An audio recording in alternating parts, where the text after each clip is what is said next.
वृंद। हरे कृष्णा कृष्णा कृष्णा हरे हरे, हरे राम राम राम हरे हरे। जय श्री प्रभुपाद की जय, अनंत कोटि वैष्णव वृंद की जय। हरे कृष्णा। सभी को प्रणाम। तो आज हम लोग मना रहे हैं निर्जला एकादशी।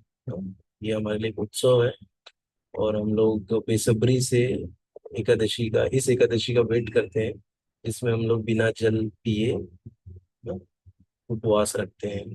तो बहुत ही अच्छा ऑस्पिशियस दिन है आज का। तो आशा करता हूँ कि आपका जो दिन है अभी तक बहुत अच्छा गया होगा, और जो फ्यूचर में ये वीडियो देखने वाले हैं उनके लिए भी आशा करता हूँ कि आपका तो ऑलरेडी एकादशी खत्म हो गया होगा, तो आपने बहुत अच्छा अनुभव किया होगा ना, यदि आपने एकादशी का व्रत रखा होगा तो एकादशी जो होती है ना, महीने में 2 बार आती है, एक कृष्ण पक्ष में और एक शुक्ल पक्ष में। तो दोनों आती है 11वें दिन की तिथि पे। एकादशी मतलब संस्कृत में एकादश मतलब 11, तो 11वें दिन में आता है ये एकादशी। तो ये सारे एकादशी का एक्चुअली हमको पालन करना चाहिए ना। सारी एकादशी जितनी भी एकादशियां आती हैं उसमें हमको फास्ट रखना बहुत जरूरी है ना। अगर हम लोग बाकी सारे उपवास करते हैं लेकिन एकादशी का व्रत नहीं करते, तो क्या करते हैं हम लोग, पाप करते हैं। बाकी का नहीं करोगे तो पाप नहीं लगेगा, लेकिन एकादशी नहीं करोगे तो आपको पाप लग जाएगा। और सबसे सारी एकादशियों में श्रेष्ठ है, बहुत सारी श्रेष्ठ एकादशी है। देवशयनी एकादशी है, आषाढ़ी देवशयनी एकादशी। हाँ, तो ऐसे तो इसमें क्या है कि कहते हैं कि यदि कोई एक भी उपवास नहीं रख पाया, लेकिन खाली निर्जला के दिन निर्जल उपवास अगर रख लिया, तो उसको बाकी सारे एकादशियों का जो एक फल है, पुण्य है, फल, वो मिल जाता है उसको। हाँ, तो इसीलिए ये एकादशी बहुत खास है। क्योंकि भीम थे, वो उपवास नहीं रख पाते थे ना, एक बाकी पूरा परिवार एकादश व्रत करता था, पूरे पांडव। लेकिन जो भीम थे वो नहीं कर पाते थे, क्योंकि वो खाने के बिना रह ही नहीं पाते थे। लेकिन फिर उन्होंने ये व्रत रखा, तो इसीलिए ये व्रत भीमसेनी एकादशी के नाम से भी जानी जाती है। तो ये है। तो इस दिन क्या करना चाहिए कि हमको ज्यादा से ज्यादा श्रीमद् भगवद गीता, श्रीमद् भागवतम पढ़ना चाहिए, या अन्य कोई जो ग्रंथ है ना, जो गुरुजनों ने हमारे ग्रंथ लिखे हैं, उनका थोड़ा पठन करना चाहिए। और क्या करना चाहिए, ज्यादा से ज्यादा जप करने चाहिए। बहुत सारे ऐसे भक्त हैं जो 128 माला करते हैं, 64 माला करते हैं। तो ज्यादा से ज्यादा आज के दिन जब किया जाता है, इससे क्या होता है कि बहुत सारे युगों युगों तक जो मतलब बहुत सारे प्रीवियस बर्थ जो हमने लिया है, उसमें जितने भी हमारे पाप कर्म संचित है, उन सारे पाप कर्मों का आज क्या होता है, वो क्लियर होता है ना। पाप कर्म कट जाते हैं, बड़े से बड़ा पाप कर्म को अगर आज के दिन व्रत रखते हैं और जप करते हैं तो उससे कट जाता है ना। इसीलिए ये व्रत रखना बहुत जरूरी है, क्योंकि क्या होगा, जब पाप कर्म हमारा कटेगा तो हमारे जीवन में सब अच्छा अच्छा होना चालू होता है। नहीं तो क्या है, जीवन पूरा कष्टमय है, कष्ट ही मिलते रहेगा जीवन में, कभी सुख की अपेक्षा हम नहीं कर सकते ना। अभी सुख में है, कल एक अगले ही क्षण दुख आने ही वाला है, बैठा है मुंह खोल के ना हमको जकड़ने के लिए। इसीलिए हमको बहुत, बोलता है ना कि दुख और सुख के चक्कर में पड़ना ही नहीं है ना। दुख और सुख दोनों की अनुभूति हमको नहीं चाहिए। हमको खाली क्या चाहिए, भगवान के नामों में यदि हमको टेस्ट मिल जाए तो वो हमारे लिए सब कुछ सबसे अच्छा है। भगवान का नाम का जप करना, उसमें हमारी जो पूर्णतया, हम अगर उसमें समर्पित हो गए तो बस और कुछ नहीं चाहिए। फिर सुख आएगा पता नहीं चलेगा, दुख आएगा पता नहीं चलेगा, आप वैसे के वैसे ही रहोगे। तो इसलिए आपको ना सुख से प्रॉब्लम होगा, सुख से तो प्रॉब्लम नहीं होगा, लेकिन दुख से प्रॉब्लम नहीं होगा जब दुख आएगा तो। हाँ, तो इसीलिए आप सभी ना ज्यादा से ज्यादा जप करने का प्रयास करने का ना, आज के मतलब इस दिन में ऐसे। तो ये है। तो आशा करता हूँ कि जैसे जो ये वीडियो फ्यूचर में देखेंगे तो उन्होंने ये किया होगा, यदि नहीं किया होगा तो कोई पछताने की बात नहीं है। आगे वापस से ये उपवास फिर से अगले साल आएगा ना, समय कटते देरी नहीं लगती है। हाँ, और जो भी हमको मिलेगा, जैसे जो भी एकादशी आएगी, हाँ, तो जो वैष्णव होते हैं वो सारी एकादशी को एज ए फेस्टिवल सेलिब्रेट करते हैं ना। तो जो भी आगे की एकादशी आएगी आप उसमें वैसे ही भाव से आप उसका ना उपवास कीजिएगा, ना व्रत रखिएगा। तो उससे आपके ना बहुत लाभ मिलेगा आपको, आध्यात्मिक लाभ। और यदि आप भौतिक लाभ की कामना से भी करोगे तो आपको भौतिक लाभ भी मिलेगा। भौतिक लाभ मतलब आपको धन या जो भी चाहिए उसकी भी आपको पूर्ति की जाएगी। वो भी आपको मिलेगा, क्योंकि भगवान क्या है ना, भगवान लक्ष्मी पति है, भगवान लक्ष्मी के पति है। जब भगवान की जब पूजा करे तो लक्ष्मी ऑटोमेटिक ना भगवान की सेवा में रहती है। तो जो भगवान के पास मुड़ जाता है तो लक्ष्मी ऑटोमेटिक उसके ऊपर कृपा करते ही जाती है ना, उसको कमी बिल्कुल नहीं रहने देती।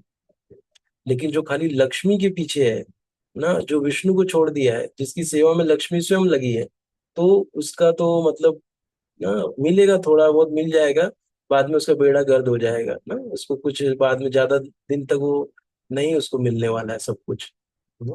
क्योंकि क्या होता है कि ना कहते हैं ना, पति को छोड़ के अगर पत्नी के पीछे लगोगे तो आपको कुछ नहीं मिलने वाला है ना। पति की अनुमति के साथ अगर रहोगे, पति के साथ रहोगे, तब जो भी है दोनों का आपके ऊपर कृपा होगा ऐसा। तो इसलिए हमको लक्ष्मी और लक्ष्मीपति दोनों का हमको ये करना चाहिए, भगवान जी का भी और लक्ष्मी का भी, दोनों का मतलब करना चाहिए। और भगवान को मतलब सेंटर में रख के हमको कार्य करना चाहिए। लक्ष्मी और सब अपने आप हमारे ऊपर कृपा बरसाएंगी। तो आज हम लोग अभी थोड़ा आज का हम लोग पढ़ना चालू करते हैं, जहाँ हमने कल छोड़ा था 15वां चैप्टर।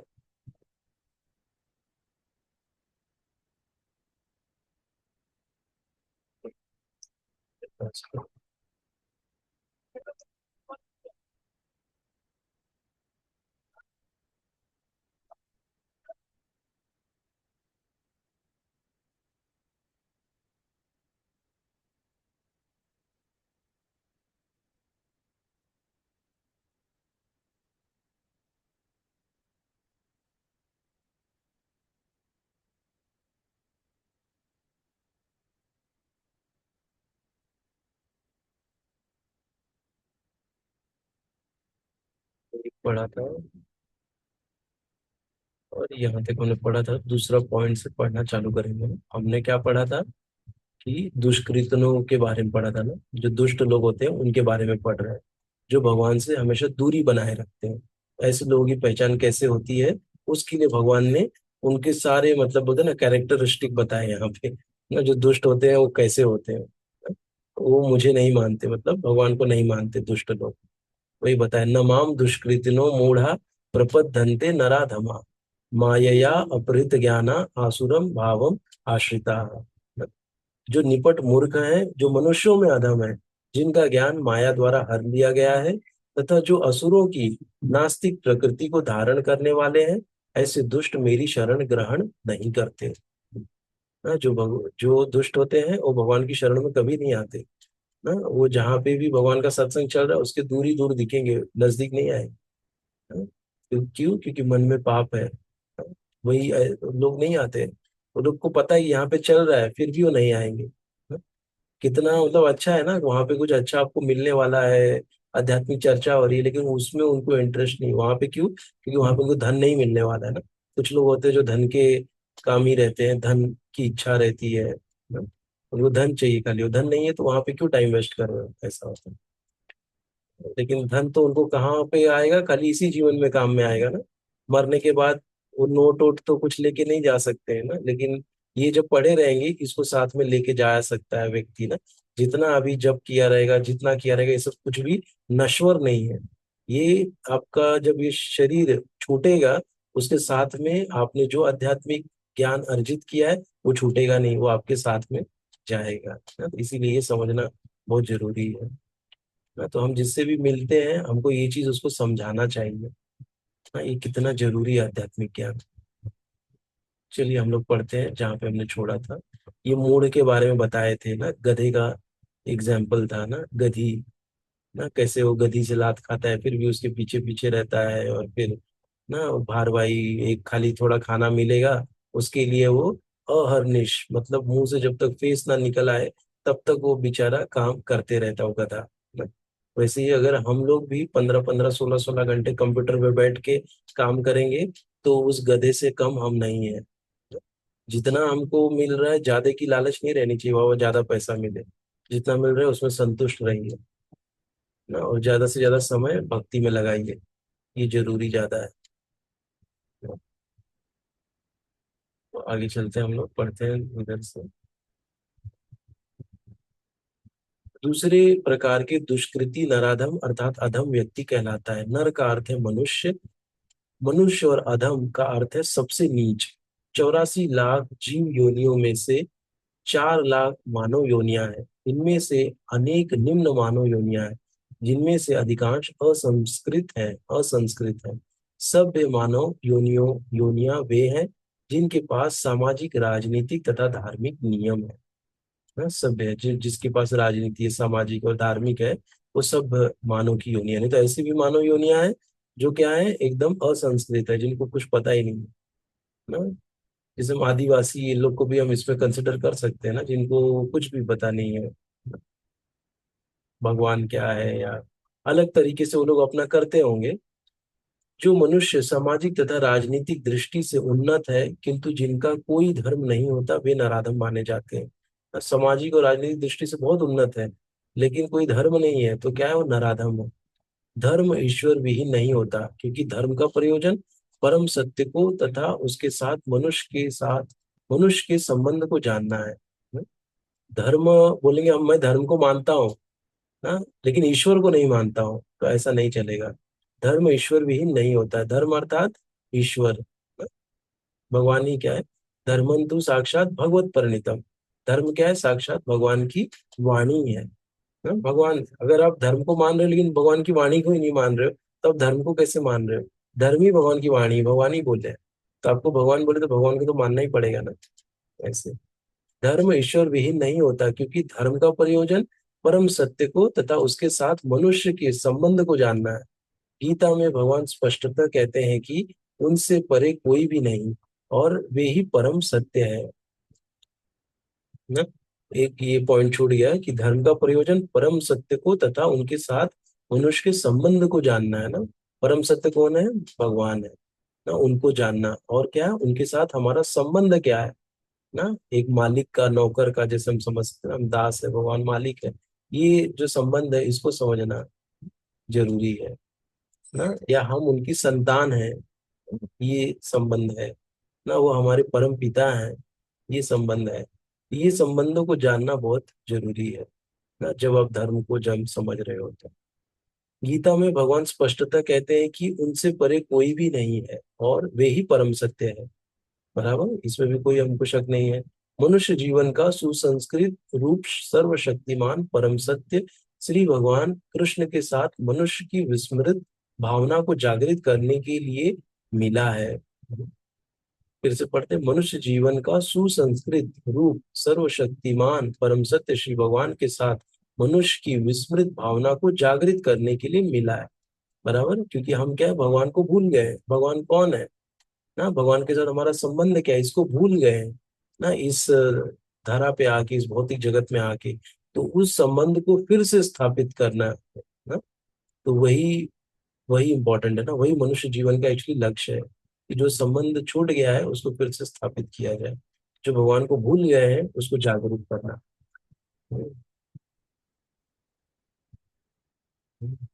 जो इस सु अवसर को हाथ से जाने देता है वही नराधम है ना। ऐसा अवसर मिला है भगवान को जानने का, और आप ऐसा अवसर क्या कर रहे हैं, गंवा रहे हैं। आप सोच रहे हैं, अरे जाने दो, यहाँ पे ना मुझे पैसा मिल रहा है, ना कुछ मिल रहा है, ना मुझे इंद्रियों का भोग करने का मौका मिल रहा है, तो काहे को मैं इसमें जाऊं ना, मुझे कोई इसमें आनंद नहीं आ रहा है, ऐसा बोल के वो उसको छोड़ देता है। तो ऐसा व्यक्ति कौन है, नराधम। नराधम मतलब नर में अधम, मतलब वो क्या है, पशु है। पशु से भी बदतर समझ लो ना। जो इस सुअवसर को हाथ से जाने देता है वही नराधम है। शास्त्रों से पता चलता है कि जब बालक माँ के गर्भ में अत्यंत असहाय रहता है, तो वह अपने उद्धार के लिए प्रार्थना करता है और वचन देता है कि गर्भ से बाहर आते ही वो केवल भगवान की पूजा करेगा। संकट के समय ईश्वर का स्मरण प्रत्येक जीव का स्वभाव है, क्योंकि वह ईश्वर के साथ सदा से संबंधित रहता है। किंतु उद्धार के बाद बालक जन्म पीड़ा को और उसी के साथ अपने उद्धारक को भी भूल जाता है, क्योंकि वो माया के वशीभूत हो जाता है। सब भूल जाता है कि कितना मेरे को कष्ट मिल रहा था, क्या हो रहा था, सब भूल के वो क्या हो जाता है, माया के वशीभूत होकर आनंद लेने लग जाता है, पीड़ा को भूल जाता है। यह तो बालकों के अभिभावकों का कर्तव्य है कि वे उनमें सुप्त दिव्य भावना अमृत को जागृत करें। हाँ, ये किसका है? अभिभावक का है। हमें कभी भी बच्चों की गलती नहीं देनी चाहिए, अरे बच्चे की गलती, बच्चा तो सुनता ही नहीं मेरा, बच्चा ऐसा है, बच्चा वैसा है। हाँ? बच्चा नहीं है, आपकी गलती है। हाँ? कभी भी दोषी कौन होगा? पेरेंट्स होंगे। अगर बच्चा अगर सही नहीं बन रहा है, अगर लड़का सही नहीं हो रहा है, तो इसके दोषी माँ बाप होंगे। इसीलिए बच्चों का कैसा परवरिश होना चाहिए, बच्चे को कैसे हम लोग संस्कार सिखाएं, ये सब आपको पूछना पड़ेगा। जब तक आप पूछेंगे नहीं, आपको पता कहाँ से चलेगा? हाँ? और पूछना भी किससे है? जो कि बोनाफाइड है। हाँ? जो कि अच्छे से, बोनाफाइड को क्या कहेंगे, जो प्रमाणिक है ना, उससे पूछना है ना। नहीं तो क्या है, व्हाट्सएप पे, यूट्यूब पे ऐसे बहुत लोग बैठे हैं ना, फंड शंड सब बताने के लिए। तो हमको ऐसे लोगों का नहीं सुनना चाहिए, ऐसे लोगों की राय नहीं लेनी चाहिए हमको। हाँ? जिसका ना कोई गुरु है, ना उसकी कोई गुरु शिष्य परंपरा से वो आता है, ऐसे व्यक्तियों से हमको नहीं समझना है, नहीं सीखना चाहिए। सीधा हिसाब। हाँ? हमें खाली जो गुरु शिष्य परंपरा में आते हैं, जो शास्त्रों को आधार लेके जो बोलते हैं, जो साधु और गुरु के से जो सीखे हैं उससे बोलते हैं, हमको खाली उनसे ही सीखना चाहिए, उनसे ही हमको समझना चाहिए कि कैसे मैं अपने शिशु की, अपने बालक की परवरिश करूं। ना? वैसे तो ये सीखना बहुत जरूरी है। क्योंकि वही क्या है, फ्यूचर है, भविष्य है ना। नहीं तो सब गड़बड़ हो जाएगा। आप बोलते ना, आप तो डूबे हुए डूबे ना सनम, उनको भी लेके डूबे ना। मैं तो डूबा और सनम तुमको भी लेके डूबूंगा ना, पूरा परिवार ही डूबेंगे। ऐसा नहीं होना चाहिए ना। जिसको हम इस जगत में लाए हैं, इस दुनिया में लाए हैं, ये अभी हमारी रिस्पॉन्सिबिलिटी है कि उसके जीवन का जो उद्देश्य है उसकी पूर्ति हो ना। मनुष्य जीवन का उद्देश्य क्या है? भगवत प्राप्ति, भगवान की प्राप्ति। तो उसके लिए क्या क्या जरूरी है वो उसको मुहैया कराना, ये हमारा पहला कर्तव्य है। जैसे कि हम देखते हैं ना, मुस्लिम परिवारों में, उनमें क्या होता है कि जब बच्चा 3 साल का हो जाता है तो मौलवी को बुलाते हैं और मौलवी से शिक्षा दिलवाते हैं बच्चे को ना। कुरान पढ़वाना तभी से सब सिखाना चालू कर देते हैं ना। तो बहुत अच्छी बात है, धर्म सिखाना बहुत जरूरी है ना बच्चों को। तो ऐसे ही ना, जो हिंदू परिवार है ना, जो स्वयं को सनातन धर्म से संबंधित बोलते हैं, उनको भी चाहिए कि श्रीमद् भगवत गीता का जो पार्ट है ना, स्टोरीज है, बहुत सारी स्टोरीज है, बच्चों के लिए भी बहुत सारी स्टोरीज है, ध्रुव महाराज की, प्रहलाद महाराज की। हाँ, तो ये सब स्टोरीज बच्चों को बचपन से बताने चाहिए। शिवाजी महाराज की स्टोरी है ना, तो और राणा प्रताप की स्टोरी है ना, पांडवों की स्टोरी है, नारद मुनि की स्टोरी है। तो ऐसे बहुत सारे स्टोरीज हैं ना। पहले तो माँ बाप सीखें इसको और फिर अपने बच्चे को सिखाएं। बहुत जरूरी है ये चीज ना। नहीं तो बच्चा क्या है कि सब गलत गलत चीजें, गलत गलत गलत आदतें सीखने लग जाएगा ना। अच्छा नहीं, क्योंकि जब अच्छा नहीं सीखेगा तो क्या सीखेगा? बुरा सीखेगा ना। या हम उसको हमेशा अच्छा अच्छा इनपुट देते रहेंगे, तब तो आउटपुट अच्छा आएगा ना। इनपुट जरा जहां से हम अच्छा देना बंद किए, तुरंत वो कहीं ना कहीं से दूसरा खराब चीज लेना चालू कर देगा। हाँ, तो ये हमारी जवाबदारी है।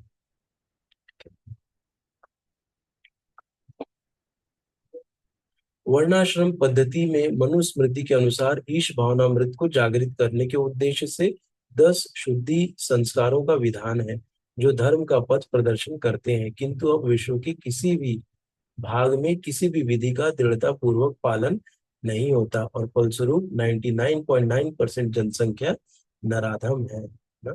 ये संस्कार होते हैं ना, शुद्धि संस्कार होते हैं ना। जैसे बच्चा जब 4 साल का हो जाता है, जैसे अन्नप्राशन होता है, फिर जब 4 साल का हो जाता है ना, 5 साल का, तो उसके हाथ में पेंसिल देते हैं, उसको विद्या संस्कार होता है ना। तो वो क्या करते हैं, उसको पेंसिल से ओम उससे लिखवाते हैं ना। ओम लिखता है तो फिर वो अब लिखने की पढ़ाई करने के लिए वो शुरुआत कर सकता है। तो ऐसे सब संस्कार होते हैं अलग अलग अपने जीवन के अलग अलग आयामों पे। और हमको खाली पता क्या होता है, एक जन्म और एक मृत्यु संस्कार ना। वही खाली हमको पता होता है, बाकी भी बहुत सारे 16 संस्कार बोलते हैं ना, एक शादी का भी संस्कार पता होता है सबको, विवाह संस्कार भी एक संस्कार ही है। तो ये सब चीजों को हमको समझना है, सीखना चाहिए, और फिर उसको करना भी चाहिए। जब सारी जनसंख्या नराधम हो जाती है तो स्वाभाविक है कि उनकी सारी तथाकथित शिक्षा भौतिक प्रकृति की सर्वसमर्थ शक्ति द्वारा व्यर्थ कर दी जाती है ना। आज की डेट में हम देख सकते हैं हमारी शिक्षा का क्या स्तर है ना, कितना गिर गया है। गीता के अनुसार विद्वान पुरुष वही है जो एक ब्राह्मण, कुत्ता, गाय, हाथी, चांडाल को समान दृष्टि से देखता है ना। विद्यावान विद्या विनय संपन्ने ब्राह्मणे गवि हस्ति शुनि चैव स्वपाके च पंडित समदर्शिना। जो एक ब्राह्मण होता है वो कुत्ता, गाय, हाथी, चांडाल ना सबको क्या देखता है, एक ही दृष्टि से, मतलब सब में आत्मा को ही देखता है ना, तो वो सब सही देख रहा है। असली भक्त की भी ऐसी ही दृष्टि होती है। गुरु रूप ईश्वर के अवतार नित्यानंद प्रभु ने दो भाइयों जगाई तथा मधाई नामक विशिष्ट नराधमों का उद्धार किया और यह दिखला दिया कि किस प्रकार शुद्ध भक्त नराधमों पर दया करता है। अतः जो नराधम भगवान द्वारा बहिष्कृत किया जाता है वो केवल भक्त की अनुकंपा से पुनः अपना आध्यात्मिक भावनामृत न प्राप्त कर सकता है। जो कि जिसको भगवान ने भी ठुकरा दिया, अभी बोलते हैं ना, जिसको भगवान ने ही ठुकरा दिया उसका क्या हो सकता है ना, जिसको भगवान ने छोड़ दिया तो उसका क्या हो सकता है, उसको तो डूबना ही, जैसे बोलते हैं ना भगवान राम ने ना जिसको छोड़ दिया तो डूब ही जाएगा ना, वो कैसे बचेगा। ऐसे तो वैसे ही है कि ये क्या कहते हैं, क्या पढ़ रहे थे हम, अतः नराधम भगवान द्वारा बहिष्कृत किया जाता है केवल ना। जो नराधम है, जो भगवान भी उसको बहिष्कृत कर दिए हैं, तो वो बच कैसे सकता है, यदि किसी भक्त की शरण में आ जाए ना। अगर भक्त उसके ऊपर कृपा कर देगा तो भगवान उसको फिर से स्वीकार कर लेंगे। ऐसे इसीलिए हमारे जो गुरुजन है ना, हम देखते हैं कि भगवान स्वयं आए ना, नित्यानंद बलराम के अवतार जाके भीख मांग रहे थे सबके घर घर, कृपया करके आप भगवान के नाम का जप करिए। कौन है वो, बलराम है, बहुत गुस्से वाले हैं ना, ऐसे वैसे नहीं है वो ना। और वो जाके क्या हो गए कि इस अवतार में आए, इस कलयुग में जाके सबसे हाथ जोड़ के बोल रहे हैं भगवान का नाम लीजिए आप ना। वो और हरिदास ठाकुर, ये दोनों को सेवा दी थी ना चैतन्य महाप्रभु ने, कि जाके आप घर घर जाओ और सबसे हाथ जोड़ के विनती करो कि भगवान का नाम लो, हरे कृष्ण महामंत्र बोलो, हरे कृष्णा कृष्णा कृष्णा हरे हरे, हरे राम राम राम हरे हरे ना, इस मंत्र का उच्चारण करिए ना। हाथ जोड़ते थे, भीख मांगते थे, सोचिए भगवान के अवतार। तो जब वो लोग ऐसे है ना कि भगवान के जो भक्त है वो अगर कृपा करेंगे तो आपका क्या हो जाएगा, आप फिर से अध्यात्म में जुड़ सकते हैं। श्री चैतन्य महाप्रभु ने भागवत धर्म का प्रवर्तन और जैसे ही यहाँ पे बताया जगाई और मधाई ना, ये भी चैतन्य लीला में आते हैं। जगाई मधाई नाम के दो ब्राह्मण थे ना, जो कि बहुत शराब पीते थे और जुआ खेलते थे और सबको मारते पीटते थे। जितनी बुरी आदतें थी सारी इनके अंदर थी ना। और बहुत ही बोलते ना एकदम नीच और बदतर से बदतर थे दोनों ब्राह्मण, ब्राह्मण नाम के ऊपर कलंक थे। तो एक बार क्या होता है कि इनको जाके नित्यानंद प्रभु सोचे इनको भक्त बनाते हैं। ये जब भक्त बनते हुए देखेंगे इनको सब, सारे लोग भक्त बन जाएंगे ना, कि अगर इनको हमने भक्त बोलेंगे कि अरे ये भक्त बन गए तो जरूर कुछ बात है, तो ऐसा इनको जाके पकड़े वो लोग। और इसी में से क्या हो गया कि उनके सर पे ही बधाई ने या जगाई ने मार दिया जोर से एक क्या मटका, और उनका सर फूट गया नित्यानंद। और फिर भी वो कुछ बोले नहीं। हाँ, लेकिन ये बात पता चल गई चेतन महाप्रभु तुरंत आए हुए और चक्र का आह्वान कर दिया, चक्र आ गया, सुदर्शन चक्र। लेकिन तुरंत हमारे नित्यानंद प्रभु भगवान के चरणों में गिरे ना, और बोले कि आज के इस कलयुग में सब लोग ऐसे ही हैं, आप किसको किसको मारोगे ना, आप सुदर्शन से सबको मार दोगे तो बचेगा कौन। क्योंकि आज के डेट में सभी ऐसे हैं ना, जिसको भक्ति में इंटरेस्ट नहीं है, जिसको सनातन धर्म में इंटरेस्ट नहीं है ना, जिसको शास्त्रों में इंटरेस्ट नहीं है, सारे लोग तो ऐसे ही हैं, कोई नाम नहीं लेना चाहता है भगवान का।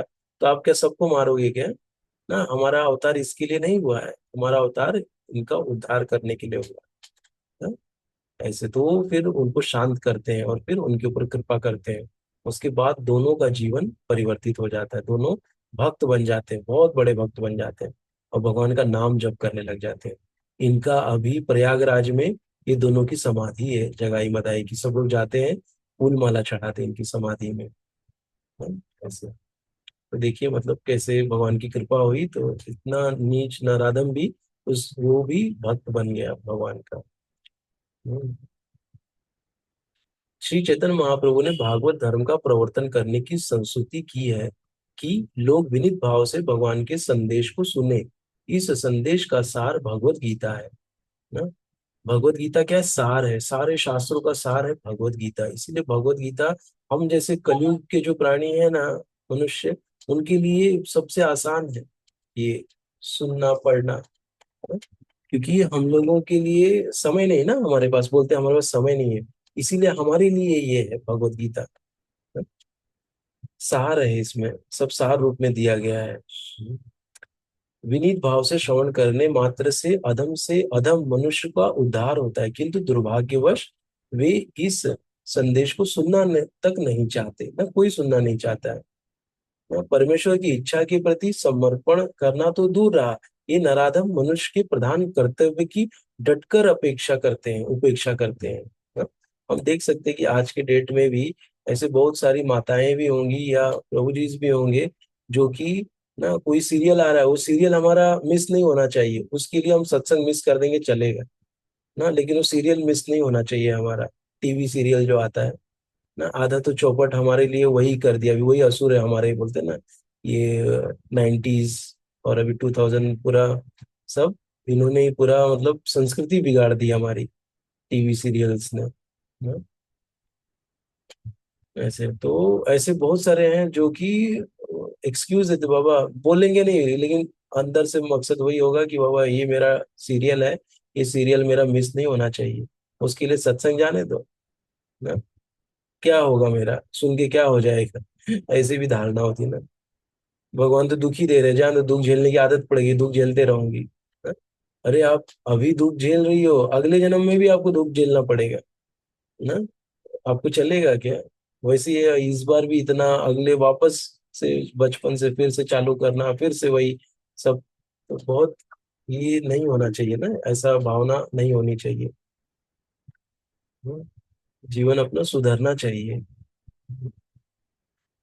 तीसरा है दुष्कृतियों की तीसरी श्रेणी माया अपहृत ज्ञाना की, अर्थात ऐसे व्यक्तियों की जिनका प्रकांड ज्ञान माया के प्रभाव से शून्य हो चुका है, ये अधिकांशतः बुद्धिमान व्यक्ति होते हैं, यथा महान दार्शनिक, कवि, साहित्यकार, वैज्ञानिक आदि, किंतु माया इन्हें भ्रांत कर देती है, जिसके कारण ये परमेश्वर की अवज्ञा करते हैं। हम्म।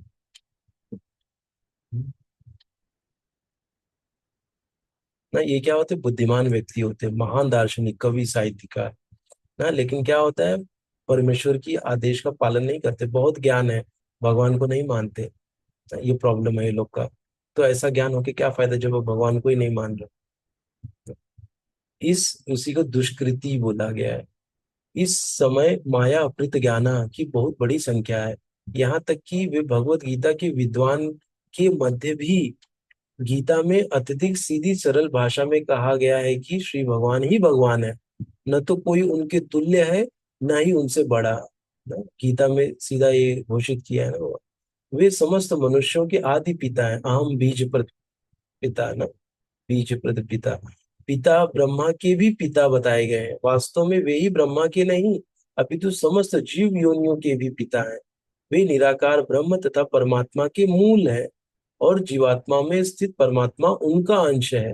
वे सबके उत्स हैं और सबों को सलाह दी जाती है कि उनके चरण कमलों के शरणागत बने।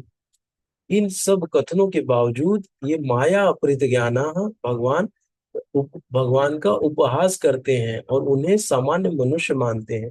वे यह नहीं जानते कि भाग्यशाली मानव जीवन श्री भगवान के दिव्य शाश्वत स्वरूप के अनुरूप ही रचा गया है। तो भाग्यशाली कौन है? जिसको भगवान का संग मिला है, भगवान का शाश्वत स्वरूप जिसको देख रहे हैं, बार बार उनके संग में है, वही भाग्यशाली मनुष्य है। गीता की ऐसी सारी अवैध व्याख्याएं जो मायावृत ज्ञाना वर्ग के लोगों द्वारा की गई है, परंपरा पद्धति से हटकर आध्यात्मिक जानकारी के पथ में रोड़े का कार्य करती है। मायाग्रस्त व्याख्याकार न तो स्वयं भगवान कृष्ण के चरणों की शरण में जाते हैं और न अन्यों को इस सिद्धांत का पालन करने के लिए शिक्षा देते हैं, ना जो माया से ग्रसित है। ऐसे बहुत सारे लोग होते हैं, उनको लगता है कि अरे ये चला गया कृष्ण भक्ति में, तो मेरे मैं किसका संग संग में ना जाके शराब पीऊंगा, जाके इंद्रिय भोग करूंगा। ना, इसका संग मेरे साथ होना बहुत जरूरी है। तो वो चाहता नहीं कि कोई सुधरे। ना, वो भी चाहते कि हमारा भी जो जो समाज है वो बड़ा रहे, ना पीने खाने वालों का समाज है, जो भी बोल लो। ना, तो ऐसे तो वो नहीं चाहते कि कृष्ण की शरण ग्रहण करे, क्योंकि कृष्ण की शरण ग्रहण करना मतलब कि वेल्ले नहीं रहना, फिर आपको सारे नियमों का पालन करना पड़ेगा ना। और भगवान की प्रसन्नता के लिए कार्य करना पड़ेगा, तो उनको ये सब चीजें टफ लगती है। क्यों? क्योंकि भगवान से प्रेम नहीं है ना। जैसे हम देख सकते हैं कि बच्चे से प्रेम है, बच्चा जो बोलेगा वो मानेंगे। लेकिन ना पत्नी जो बोलेगा वो मानेंगे, ना पति जो बोलेगी मानेंगे। लेकिन भगवान क्या बोल रहे हैं वो नहीं मानेंगे। ऐसे तो क्या है, आपको फिर झेलना पड़ेगा। हाँ, चौथा है दुष्कृतियों की चौथी श्रेणी आसुरम भावम आश्रिता, अर्थात आसुरी सिद्धांत वालों की है। यह श्रेणी खुले रूप से नास्तिक होती है। इनमें से कुछ तर्क करते हैं कि परमेश्वर कभी भी इस संसार में अवतरित नहीं हो सकता, किंतु वे इसका कोई ठोस प्रमाण नहीं बता पाते कि ऐसा क्यों नहीं हो सकता। कुछ ऐसे हैं जो परमेश्वर को निर्विशेष रूप के अधीन मानते हैं, यद्यपि गीता में इसका उल्टा बताया गया है। नास्तिक श्री भगवान के द्वेषवश अपनी बुद्धि से कल्पित अनेक अवैध अवतारों को प्रस्तुत करते हैं। ऐसे लोग जिनके जीवन का एकमात्र उद्देश्य भगवान को नकारना है, श्री भगवान के चरण कमलों के कभी शरणागत नहीं हो सकते। हाँ? तो ये भगवान को मानते ही नहीं है। दुष्कृति बोला गया है इन लोग को ना। ये लोग अपना ही कुछ लाके उल्टा पुल्टा सब बोलते हैं, ये भगवान है वो भगवान है, अलग अलग अवतारों को लेके आते हैं। दक्षिण भारत के श्री यमुनाचार्य, देखते हैं बस कितना समय बचा है।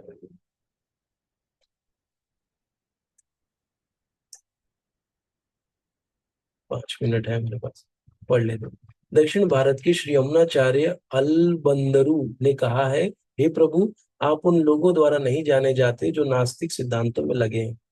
भले ही आप विलक्षण गुण रूप तथा लीला से युक्त हैं, सभी शास्त्रों ने आपको विशुद्ध सर्व सत्वमय विग्रह प्रमाणित किया है, तथा दैवी गुण संपन्न दिव्य ज्ञान के आचार्य भी आपको मानते हैं। हम्म, हम्म। अतएव पहला मूढ़ नराधम मायापृत ज्ञानी अर्थात भ्रमित मनोधर्मी नास्तिक, ये 4 प्रकार की दुष्कृति कभी भी भगवान के चरण कमलों की शरण में नहीं जाते, भले ही सारे शास्त्र तथा आचार्य ऐसा उपदेश क्यों न देते रहे। तो ऐसा है। ये एक बार फिर से पढ़ते जरा। दक्षिण भारत के श्री यमुनाचार्य अलबंदरु ने कहा है, हे प्रभु, आप उन लोगों द्वारा नहीं जाने जाते जो नास्तिक सिद्धांतों में लगे हैं। भले ही आप विलक्षण गुण, भगवान जो नास्तिक इसमें लगे वो नहीं जान पाएंगे। भले ही आप विलक्षण गुण रूप लीला से युक्त हैं, सभी शास्त्रों ने आपको आपका विशुद्ध सत्व में विग्रह प्रमाणित किया है, तथा दैवी गुण संपन्न दिव्य ज्ञान के आचार्य भी आपको मानते हैं। फिर भी जो नास्तिक है उन लोग को ये सब नहीं मानना है, शास्त्रों को ही नहीं मानते। शास्त्र क्या है? शास्त्र हमारी माता है ना? शास्त्र हमारी माता है। और शास्त्र क्या बताती है कि पिता कौन है? हाँ? पिता बताती है शास्त्र। और शास्त्रों का सार क्या है? श्रीमद् भगवद गीता। तो उससे हमको पता चलता है कि भगवान कौन है ना? भगवान कौन है? भगवान श्री कृष्ण है ना। ये जो जान गया उसका आत्म साक्षात्कार हो गया, उसको अलग से कुछ करने की अब जरूरत नहीं है। आत्म साक्षात्कार के लिए खाली ये जानना ही कि भगवान श्री कृष्ण है, उसका आधा बैटल उसने जीत लिया है। माया के खिलाफ भी या इस आध्यात्मिक जगत में उसने आधी प्रगति कर ली। जिसने भगवान श्री कृष्ण को भगवान के रूप में स्वीकार कर लिया, तभी उसको ये भगवत गीता का ज्ञान भी समझ में आएगा, नहीं तो उसको कुछ नहीं समझेगा। समझ के भी नहीं समझेगा। हाँ, ऐसा है।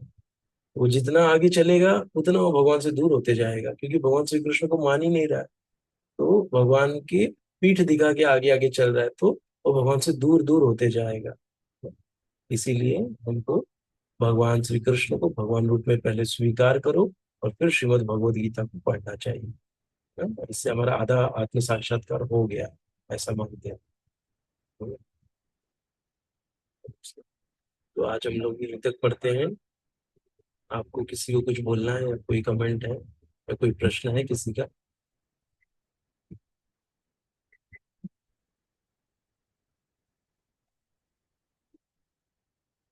चलेगा। तो अभी जो अगला होगा वो श्लोक है कि चार ऐसे कौन है जो भगवान की शरण में जाते हैं। चार अभी देखा जो भगवान की शरण में नहीं जाते। अभी हम लोग पढ़ेंगे, कल नहीं पढ़ पाएंगे, हम लोग परसों पढ़ेंगे कि कौन है जो भगवान की शरण में चारों जाते हैं। उसके बारे में हम लोग अध्ययन करेंगे। पढ़ेंगे हम लोग आने वाले सेशन में। ठीक है? तो आप सभी का बहुत बहुत धन्यवाद। आप लोग की भी दाद दूंगा कि आप लोग की भी एनर्जी बहुत अच्छी है, कि अभी तक आप लोग भी जुटे हैं, इस सेशन में लगे। तो ऐसे ही अपना उत्साह हमेशा बनाए रखना, क्योंकि उत्साह होना बहुत जरूरी है। और उत्साह दूसरों के साथ शेयर भी करना चाहिए, क्योंकि हम उत्साही हैं तो दूसरों को भी उत्साही बनाना है, भक्ति करने के लिए, अच्छे अच्छे कार्य करने के लिए। क्योंकि अगर हम ही डल हो जाएंगे तो सामने वाला भी डल हो जाएगा ना। हमारी जो एनर्जी है वो सामने वाला महसूस करना चाहिए। बस इस प्रकार हमको एक दूसरे को भक्ति में सहयोग करके, गाइडेंस देके हमको एक दूसरे के साथ में साथ साथ चलना है। तो आप लोग भी थोड़ा ऐसे ही करिए, जो भी आप अपने बल कर सकते हो, जितनी आपको शक्ति है उसके हिसाब से कर सकते हैं आप। ठीक है। तो ऐसा कहते हैं कि जो रात को जागरण करता है वो भी बहुत अच्छा है। तो अभी हमारे पास 1 ही मिनट है, तो हम सेशन को यहीं पे एंड करते हैं। हरे कृष्ण। जय श्री प्रभुपाद की जय, अनंत कोटि वैष्णव की जय। हरे कृष्ण। जय। हरे कृष्ण।